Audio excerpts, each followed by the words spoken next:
Whenever I drive past a derelict building, I wonder if someone could restore it to its former glory. Not me. Maybe one of these guys.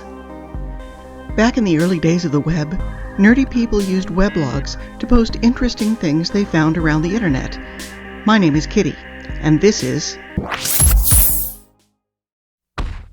With 500,000 subs and 800 videos, Dan Preston is no newcomer. He began as the gardener at the Chateau Diaries. His project of the last few years is the restoration of the Château du Chaumont. Chaumont was built in the 1880s and sheltered children from the Nazis during World War II. In the 1980s, a devastating fire left the chateau a burned-out ruin. No floors, no roof. Dan saw that and decided, yeah, he could do something with that. And he has. There are now floors and roofs, and though he's had some help, there haven't been a ton of contractors in. Most of the work has been done with his own hands. The channel has a quirky cast of supporting characters in Nick, Brian, and occasionally Orange Pants Man, and Dan posts updates several times a week. When Joaquim was a boy, he lived with his grandparents in a small stone homestead just outside a village in Portugal. His family later emigrated to Canada, but he always dreamed of returning. When the farm was inherited by him and his siblings, he bought them out and returned to restore it. The home itself had become a ruin, and the land needed to be put back to work. He has some help building, but everything else is handled by him, his wife, and a very large dog named Alabaster.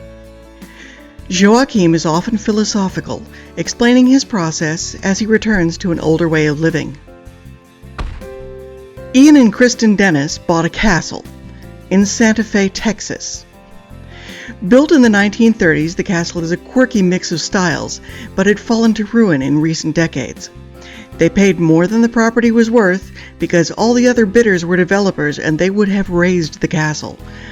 They were the only ones who wanted to restore it.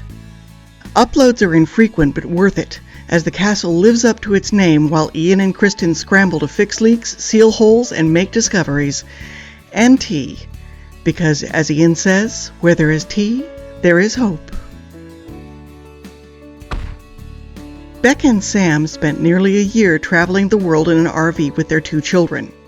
They looked at a lot of properties when it came time to settle down, and decided on this shambles of an Irish homestead. They are on a shoestring and doing as much of the work themselves as possible. They're living in a snugly clad caravan while work continues. If you like animals, you will like these 2. So far there are 2 donkeys, 2 dogs, a bunch of hens, and a number of foster kittens all running about as Beck and Sam combine a small stone house and a barn into a slightly larger home. When I get hooked on one of these channels, I like to start at the beginning, but you may want to jumpstart. Where available, I've included links to big recaps. I've also included available playlists for the best binging. If you don't like these links, don't worry, I have others. I love YouTube and watch all sorts of things. I hope I can bring you something new to get hooked on. If that sounds like it's worth a couple of minutes a week, smack that subscribe button. Let me know in the comments about your favorite YouTube channels. I would love to check them out.